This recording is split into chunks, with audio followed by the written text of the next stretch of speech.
Telangana assembly సమావేశాల్లో CM Revanth Reddy మాట్లాడుతున్నారు. Live చూద్దాం. తప్పకుండా కొన్ని అంశాలను ప్రస్తావించిన తర్వాత తమరి అనుమతితో ఆ తీర్మానాన్ని కూడా ప్రవేశపెట్టడానికి నాకు అనుమతి ఇవ్వాల్సిందిగా కోరుకుంటూ, అధ్యక్ష, భారతదేశం 15 ఆగస్టు 1947 కంటే ముందు చాలా సంస్థానాలు, దాదాపుగా 565 సంస్థానాల రూపంలో, అదేవిధంగా బ్రిటిష్ పాలనలో మగ్గిపోతూ ఉన్నది. ఆ సందర్భంలో హైదరాబాద్ సంస్థానం, ఈనాడు కొంత ప్రాంతం మహారాష్ట్రలో, మిగిలిన ప్రాంతం కర్ణాటకలో, ఇప్పుడున్న తెలంగాణ రాష్ట్రం. ఆనాడు ఈ సంస్థానం కూడా స్వేచ్ఛ కోసం, స్వతంత్రం కోసం సాయుధ రైతాంగ పోరాటాన్ని చేస్తూ, ఈ ప్రాంతం కూడా పోరాటంలో చాలామంది అమరులై మనం స్వతంత్రాన్ని సాధించుకున్నాం. సెప్టెంబర్ 17, 1948లో మనకు స్వతంత్రం వచ్చి ఈ ప్రాంతం కూడా, హైదరాబాద్ సంస్థానం కూడా భారతదేశంలో విలీనమైంది. ఈ విలీనమైన భారతదేశం, ఈ సంస్థానాలు కావచ్చు, వివిధ రకాల జాతులు, భిన్న మతాలు, బహుభాష, ఎన్నో సంస్కృతులు ఉన్న ఈ దేశం అఖండ భారత్గా, ఒక ప్రజాస్వామ్య స్ఫూర్తి దేశంగా, ప్రపంచానికే ఆదర్శంగా నిలబడాలి అని చెప్పి ఆనాడు పండిత్ జవహర్లాల్ నెహ్రూ మొట్టమొదటి ప్రధానమంత్రి ఈ దేశానికి ఒక మంచి రాజ్యాంగాన్ని ఇవ్వాలి, ఈ రాజ్యాంగం ప్రపంచానికి ఆదర్శంగా ఉండాలి, ప్రతి వాడి యొక్క హక్కును, అవకాశాలను కాపాడాలి అని చెప్పి భారత రాజ్యాంగాన్ని దేశానికి ప్రసాదించడం జరిగింది. డాక్టర్ బాబాసాహెబ్ అంబేద్కర్ గారి నేతృత్వంలో మేధావులు అందరూ కలిసి కూలంకషంగా చర్చించి ఈ దేశానికి ఒక గొప్ప గ్రంథం, మన రాజ్యాంగాన్ని మనకిచ్చారు. ఆ రాజ్యాంగం యొక్క స్ఫూర్తి మీకు అందరికీ తెలుసు అధ్యక్ష, మనకందరికీ తెలుసు, సభలో ఉన్న సభ్యులకు, 140 కోట్ల ప్రజలకు కూడా ఆ స్ఫూర్తి మనకు తెలుసు. ఏ ప్రాంతానికి కూడా పాలకులు అన్యాయం జరగకుండా యూనియన్ ఆఫ్ స్టేట్స్, వివిధ రాష్ట్రాలను సమానంగా చూసుకోవడానికి అవసరమైన విధి విధానాలు రూపొందించి ఎలాంటి వివక్ష లేని పరిపాలన జరగాలని వారు స్పష్టంగా రాజ్యాంగంలో పొందుపరచడం జరిగింది. ఆ రాజ్యాంగ స్ఫూర్తితోనే కాంగ్రెస్ పార్టీ కొన్ని దశాబ్దాలు ఈ దేశంలో పరిపాలనను ప్రజలకు అందించి, బాక్రానంగల్ డ్యామ్ నుంచి మొదలు పెడితే నాగార్జున సాగర్ వరకు, హరిత విప్లవం నుంచి మొదలు పెడితే మీకు గ్రీన్ అంటే ప్రతిదీ, సాగునీటి ప్రాజెక్టుల నుంచి మొదలు పెడితే అణు బాంబు తయారీ వరకు అన్ని రకాల కార్యక్రమాలను ముందుకు తీసుకెళ్తూ, ఎడ్యుకేషన్ నుంచి ఇరిగేషన్ వరకు, హెల్త్ నుంచి ఎంప్లాయ్మెంట్ వరకు సమానమైన అవకాశాలు ఈ దేశంలో ఉండే యువతకు ఇవ్వాలన్న ఆలోచనతోని ఒక మంచి పరిపాలనకు పండిత్ జవహర్లాల్ నెహ్రూ గారు పునాదులు వేసిండ్రు. వారు వేసిన పునాదుల మీద ఈ దేశాన్ని శ్రీమతి ఇందిరాగాంధీ గారు అద్భుతమైన అభివృద్ధి పదం వైపు ఎన్నో సరళీకృత విధానాలు తీసుకొచ్చి బ్యాంకులను జాతీయం చేయడం కానీ, లేకపోతే ఎస్సీ ఎస్టీలకు ఇచ్చిన రిజర్వేషన్లతో పాటు భూమి మీద హక్కులు ఇవ్వడం కానీ, చదువుకున్న నిరుద్యోగ యువకులకు ఉద్యోగ ఉపాధి అవకాశాలు కల్పించాలని ఒక పకడ్బందీ పరిపాలన అందించి ఈ దేశానికే ఆదర్శవంతమైన ప్రధానమంత్రిగా శ్రీమతి ఇందిరాగాంధీ గారు ప్రపంచంలోనే ఒక ఉక్కు మహిళగా గుర్తింపు పొందారు. ఆ తర్వాత సంక్షోభాలు ఎదుర్కొంటున్న ఈ దేశం ప్రజాస్వామ్యం మనుగడ సాధిస్తుందా లేదా అని ప్రపంచ దేశాల ముందు అనుమానంగా నిలబడ్డ ఈ దేశాన్ని 2004లో శ్రీమతి సోనియా గాంధీ గారి నాయకత్వంలో UPA 1 ప్రభుత్వాన్ని, మన్మోహన్ సింగ్ గారిని ప్రధానమంత్రిని చేసి ఈ దేశాన్ని సరళీకృత విధానాలను ముందుకు తీసుకెళ్ళి ఈ దేశాన్ని ప్రపంచంతో పోటీ పడే విధంగా ఆ ప్రధానమంత్రి గారు తీర్చిదిద్దారు. 10 సంవత్సరాలు మన్మోహన్ సింగ్ గారి నాయకత్వంలో, సోనియా గాంధీ గారి నేతృత్వంలో అన్ని రాష్ట్రాలకు అవకాశాలు కల్పిస్తూ, అన్ని ప్రాంతాలకు సమానమైన నిధులు కేటాయిస్తూ, వివిధ రాష్ట్రాలు అభివృద్ధి కోసం పెట్టుకుంటున్న విజ్ఞప్తులను అనుమతులు ఇస్తూ ఈ దేశంలో ప్రజాస్వామ్యం వేళ్ళునుకునే విధంగా ఈ దేశం అభివృద్ధి చెందిన దేశంగా ముందుకు తీసుకెళ్లడానికి ప్రయత్నం చేసిండ్రు అధ్యక్ష. ఆ స్ఫూర్తితో ఈ దేశంలో ఈ దేశమే ప్రపంచానికి ఆదర్శంగా నిలబడుతున్న సందర్భంలో 2014లో భారతీయ జనతా పార్టీ నరేంద్ర మోడీ గారు ఈ దేశానికి ప్రధానమంత్రి అయినారు. ఈ 2004 నుంచి 2014 మధ్యలో ఈ ప్రాంత ప్రజలు ఉమ్మడి ఆంధ్రప్రదేశ్ రాష్ట్రంలో వివక్షకు లోనవుతున్నాము, మా ప్రాంతానికి రావాల్సిన నిధులు రావడం లేదు, మా నీళ్లు మాకు పారడం లేదు, మా ప్రాంతానికి ప్రత్యేక రాష్ట్రమే పరిష్కారము అని చెప్పి ఆనాడు ప్రజలందరూ కలిసికట్టుగా కోదండరామ్ గారి నేతృత్వంలో వారి నాయకత్వంలో మనం అందరం కలిసి కొట్లాడితే తెలంగాణ రాష్ట్రం అనేది కల సాకారమైంది. ఈ తెలంగాణ రాష్ట్రం ఇవ్వాలన్న ఆలోచన ఇచ్చి నిరూపించిన శక్తి కాంగ్రెస్ పార్టీది, శ్రీమతి సోనియా గాంధీ గారిది. ఆ ఇచ్చిన తెలంగాణ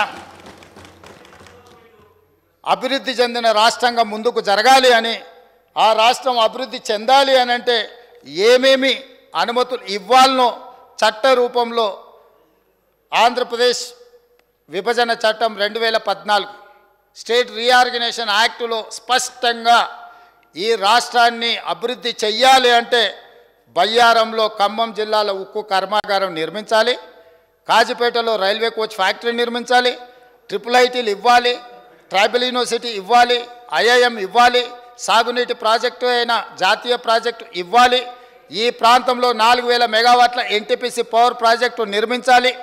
ఈ ప్రాంతానికి ఏమేమి కావాలనో క్షుణ్ణంగా ప్రతి అంశాన్ని పరిగణలోకి తీసుకొని రేపొద్దున ఎవరు వచ్చినా కూడా మన తెలంగాణకు అన్యాయం జరగకుండా చట్టబద్ధత కల్పించి లోక్సభలో రాజ్యసభలో బిల్లును ఆమోదింపజేసి హైదరాబాద్తో కూడుకున్న తెలంగాణ రాష్ట్రాన్ని శ్రీమతి సోనియా గాంధీ గారు, మన్మోహన్ సింగ్ గారు మనకిచ్చిండ్రు.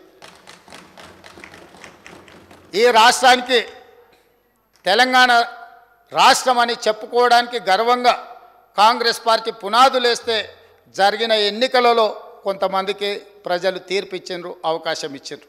ఆ తీర్పును అవకాశాన్ని 10 సంవత్సరాలు కేంద్రంలో నరేంద్ర మోడీ గారు ఉండొచ్చు, రాష్ట్రంలో కల్వకుంట్ల చంద్రశేఖరరావు గారు ఉండొచ్చు.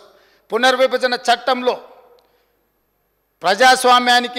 ప్రజాస్వామ్య దేవాలయమే పార్లమెంటరీ వ్యవస్థ, పార్లమెంట్. ఆ దేవాలయంలో చేసిన చట్టాలను కూడా 10 సంవత్సరాలు అమలు చెయ్యలేదు. అమలు చెయ్యకపోవడానికి గల కారణాలు ప్రజలు గుర్తించినరు.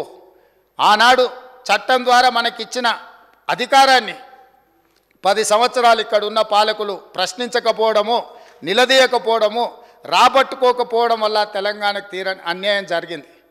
కనీసం ఇప్పుడైనా నరేంద్ర మోడీ గారు ఈరోజు 10 సంవత్సరాలు అమలు చేయని విషయాలను ఈ బడ్జెట్లోనైనా తప్పకుండా చేస్తారన్న ఆలోచనతో చేయాలన్న ఉద్దేశంతో మేము డిసెంబర్ 3, 2023 నాడు ఫలితాలు వచ్చిన ఎంబడే 7 తారీఖు మేము ప్రమాణ స్వీకారం చేసిన మరుక్షణం కేంద్రంలో ప్రధానమంత్రిని, హోంమంత్రిని, వివిధ శాఖల మంత్రులను, ప్రధానమంత్రి గారిని స్వయంగా 2 సార్లు ఢిల్లీకి వెళ్ళి కలిసినాం. ఇక్కడ ఆదిలాబాద్కు వచ్చినప్పుడు పర్సనల్గా కలిసి వారిని ఆహ్వానించి ఫెడరల్ స్ఫూర్తితో ఒక ప్రధానమంత్రికి ఇవ్వవలసిన గౌరవాన్ని తెలంగాణ రాష్ట్ర ముఖ్యమంత్రిగా నా విధులను నేను నిర్వర్తించిన.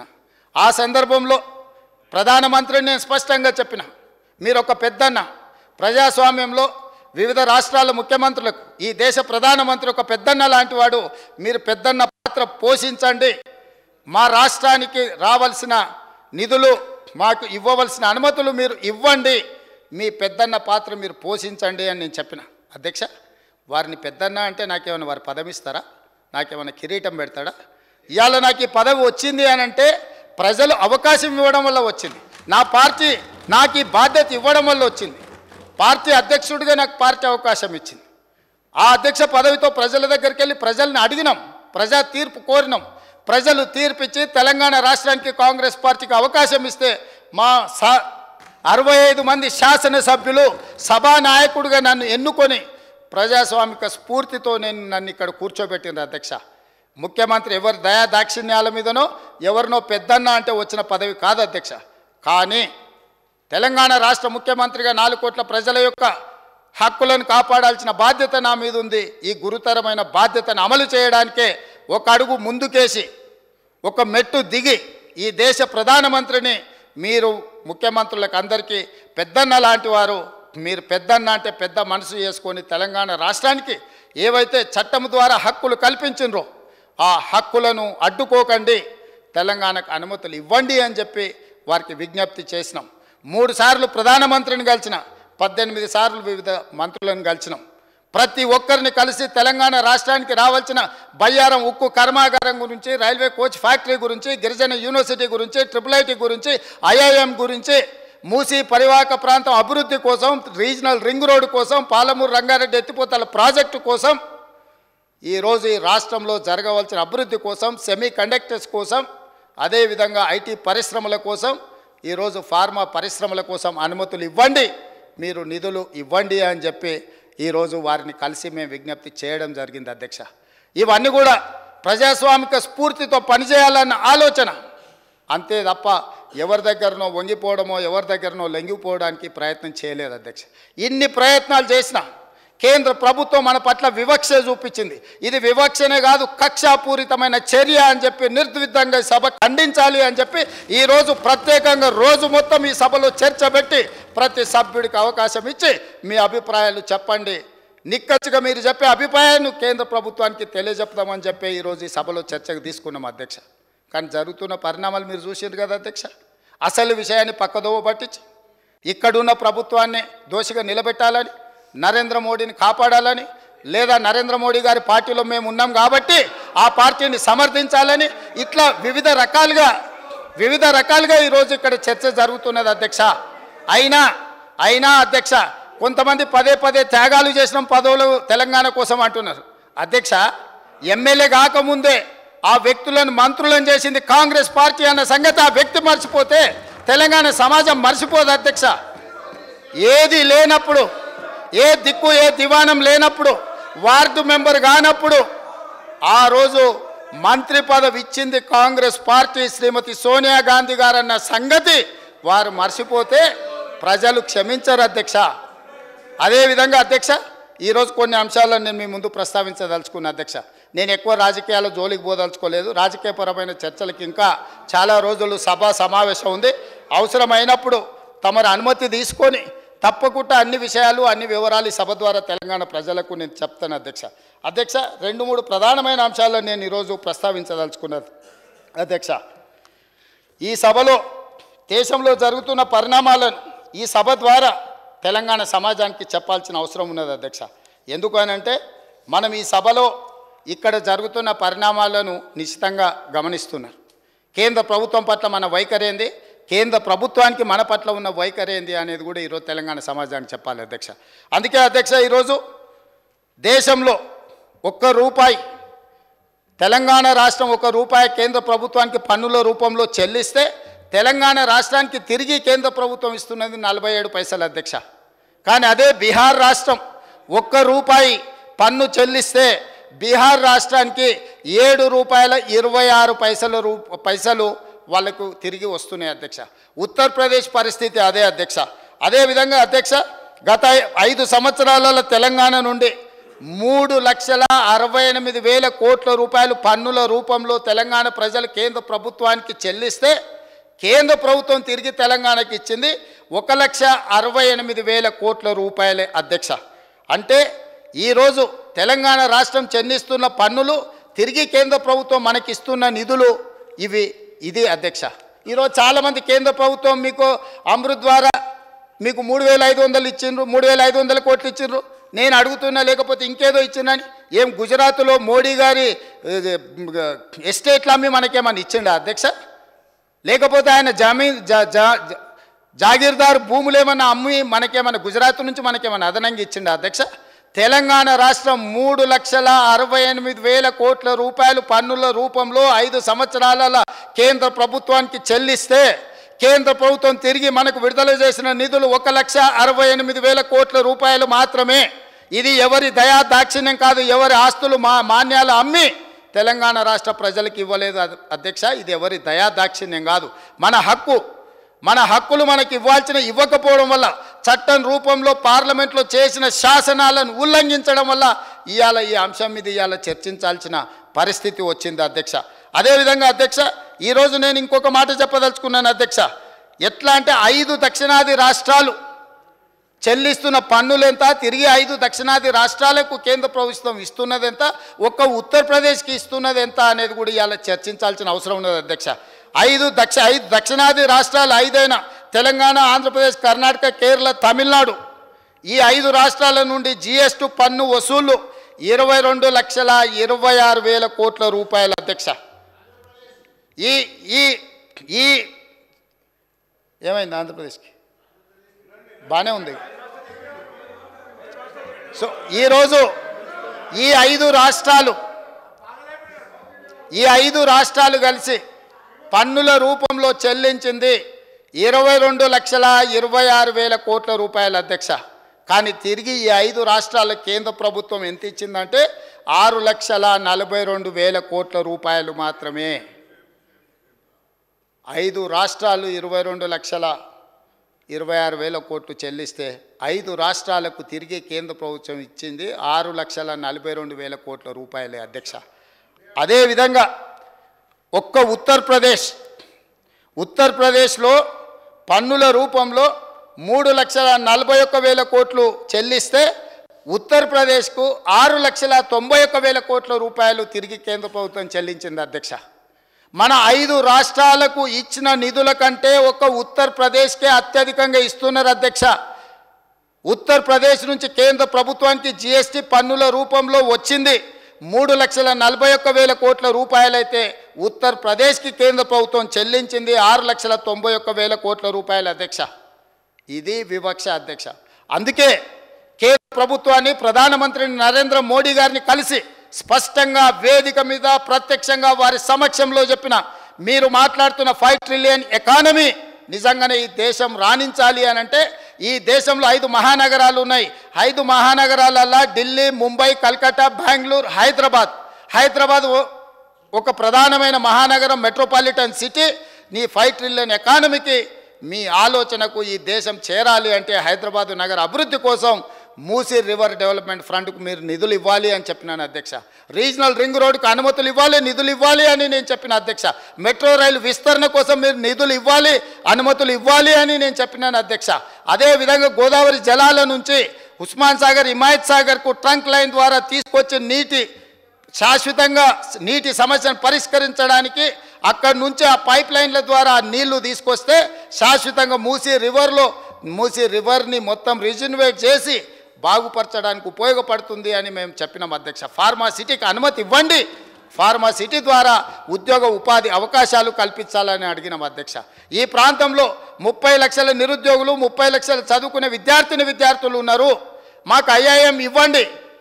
వివిధ రాష్ట్రాలలో సైనిక్ స్కూల్స్ ఉన్నాయి.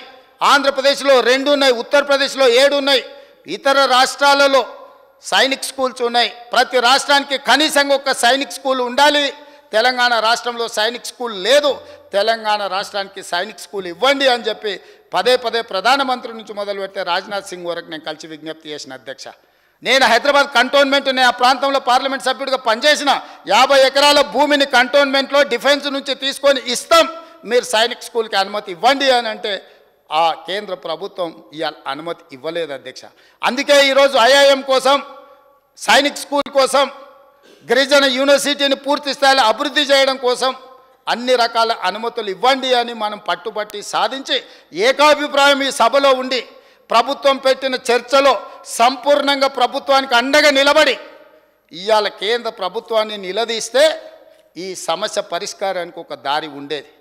కానీ దురదృష్టవశాత్తు పార్టీల ప్రయోజనాలు, వ్యక్తుల ప్రయోజనాల కోసమే కొంతమంది సభ్యులు మాట్లాడడం శోచనీయం అధ్యక్ష. తెలంగాణ సమాజం నిశ్చితంగా గమనిస్తుంది. ఇది తెలంగాణ సమాజానికి మంచిది కాదు అధ్యక్ష. ఈరోజు అందుకే పాల్గొన్న అన్ని రాజకీయ పార్టీలకు సంబంధించిన సభ్యులకు నా సూచన ఒక్కటే, రేపటి నుంచి రాజకీయాలు మాట్లాడుకుందాం.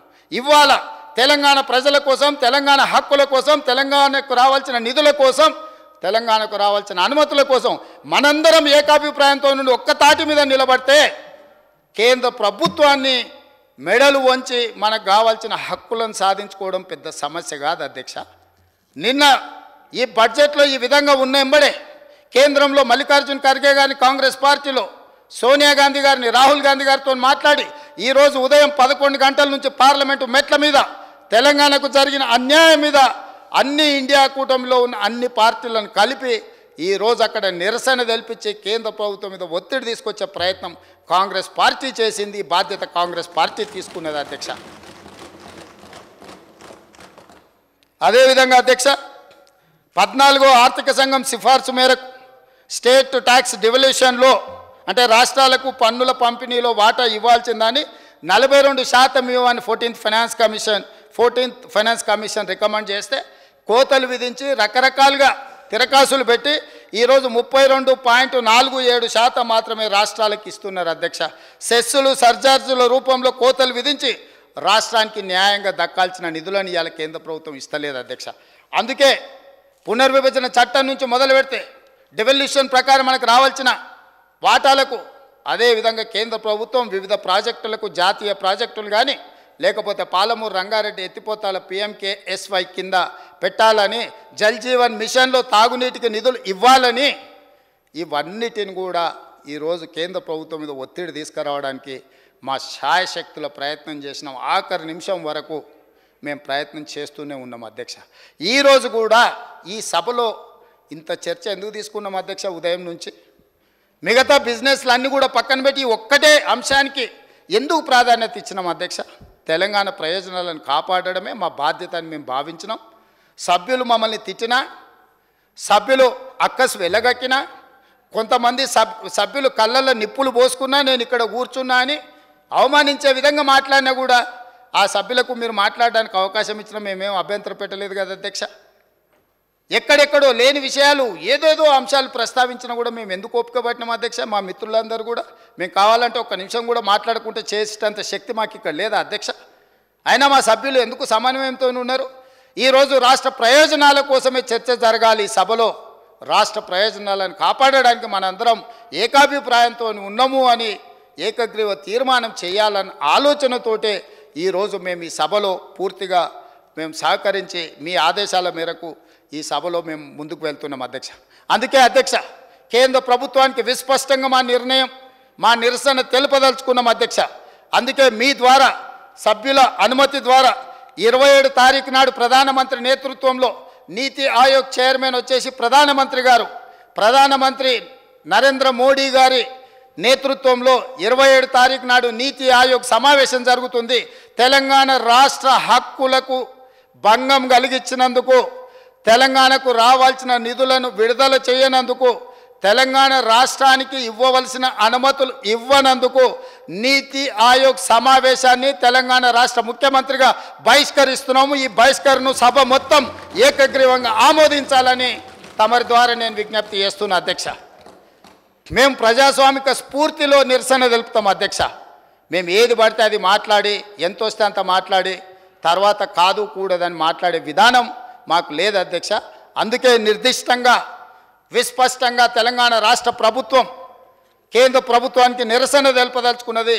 నిరసనలో మొదటి భాగంగా 27 తారీఖు నాడు జరగబోయే ప్రధానమంత్రి నేతృత్వంలో జరిగే నీతి ఆయోగ్ సమావేశాన్ని తెలంగాణ రాష్ట్ర ప్రభుత్వం, తెలంగాణ ముఖ్యమంత్రిగా బహిష్కరిస్తున్నాం. ఇది మా స్పష్టమైన నిర్ణయం అధ్యక్ష. ఈలోపు కేంద్ర ప్రభుత్వం ఆలోచన చేసుకొని సవరించిన బడ్జెట్లో అయినా తెలంగాణకు న్యాయం చేస్తామని, తెలంగాణకు బయ్యారం ఉక్కు కర్మాగారం ఇవ్వాలని, తెలంగాణకు రైల్వే కోచ్ ఫ్యాక్టరీ నిర్మించాలని, తెలంగాణకు ITIR కారిడార్ని తిరిగి పునరుద్ధరించాలని, పాలమూరు రంగారెడ్డి ఎత్తిపోతల ప్రాజెక్టుకు PMKSYలో అనుమతి ఇవ్వాలని, NTPC ద్వారా 4000 మెగావాట్ల ప్రాజెక్టు సంబంధించి బ్యాలెన్స్ 2400 మెగావాట్లు నిర్మించాలని, గిరిజన యూనివర్సిటీని పూర్తి స్థాయిలో ప్రారంభించాలని వీటన్నిటిని కూడా మేము డిమాండ్ చేస్తున్నాం. వీటి మీద పార్లమెంట్లో ప్రధానమంత్రి నుంచి ఒక స్పష్టమైన ప్రకటన రావాలని కోరుకుంటున్నాం అధ్యక్ష. అదేవిధంగా అధ్యక్ష, తమరి అనుమతి ద్వారా ఏదైతే మీరు తీర్మానం కోసం సభ్యులందరూ సూచన చేసిండ్రో, తమరి అనుమతిస్తే తమరి అనుమతితో ఈ కింది తీర్మానాన్ని ప్రవేశపెట్టడానికి మిమ్మల్ని అనుమతి అడుగుతున్నాను అధ్యక్ష. గౌరవ ముఖ్యమంత్రి గారిని ప్రభుత్వ తీర్మానాన్ని ప్రవేశపెట్టవలసిందిగా కోరుతున్నాను. ధన్యవాదాలు అధ్యక్ష. డాక్టర్ బిఆర్ అంబేద్కర్ రచించిన రాజ్యాంగం ప్రకారం భారతదేశం అన్ని రాష్ట్రాల సమైక్య, అన్ని రాష్ట్రాల సమీకృత సమ్మిళిత అభివృద్ధి కేంద్ర ప్రభుత్వ బాధ్యత. ఈ ఫెడరల్ స్ఫూర్తిని కేంద్ర ప్రభుత్వం విస్మరించింది. కేంద్ర ప్రభుత్వం ప్రవేశపెట్టిన బడ్జెట్లో తెలంగాణకు వివక్ష జరిగింది. తెలంగాణ రాష్ట్ర ఏర్పాడిన నాటి నుంచి ఇదే ధోరణి కొనసాగించింది. ఆంధ్రప్రదేశ్ పునర్వ్యవస్థీకరణ చట్టం ప్రకారం 2 రాష్ట్రాల సుస్థిర అభివృద్ధి కోసం కేంద్ర ప్రభుత్వం అవసరమైన అన్ని చర్యలు చేపట్టాలి. కానీ విభజన చట్టంలో పొందుపరిచిన హామీలను అమలు చేయటంలో కేంద్ర ప్రభుత్వం విఫలమైంది. పార్లమెంటులో చేసిన విభజన చట్టంలో పొందుపరిచిన హామీలు ఇప్పటికీ అమలు కాకపోవటం తెలంగాణ ప్రగతిపై తీవ్రమైన ప్రభావం చూపింది. తెలంగాణ ప్రజాప్రభుత్వం ఏర్పడిన తర్వాత ముఖ్యమంత్రిగా నేను మరియు రాష్ట్ర మంత్రులు పలు దఫాలుగా ప్రధానమంత్రిని ఇతర కేంద్ర మంత్రులను కలిసి వివిధ విజ్ఞప్తులు చేశాము. రాష్ట్రానికి సంబంధించిన వివిధ ప్రాజెక్టులకు ఆర్థిక సాయం కోరడంతో పాటు చట్ట ప్రకారం రావాల్సిన నిధులు అపరిష్కృతంగా ఉన్న అంశాలపై అనేక సార్లు అభ్యర్థనలు అందించాము. కానీ కేంద్ర ప్రభుత్వం వీటిని పట్టించుకోకుండా కేంద్ర బడ్జెట్లో తెలంగాణ పట్ల పూర్తి వివక్ష చూపించింది. అందుకే తెలంగాణ రాష్ట్ర పట్ల కేంద్రం అనుసరించిన తీరుపై ఈ సభ తీవ్ర అసంతృప్తిని నిరసనను తెలియజేస్తున్నది. ప్రస్తుతం కొనసాగుతున్న బడ్జెట్ చర్చల్లోనే కేంద్ర బడ్జెట్కు సవరణలు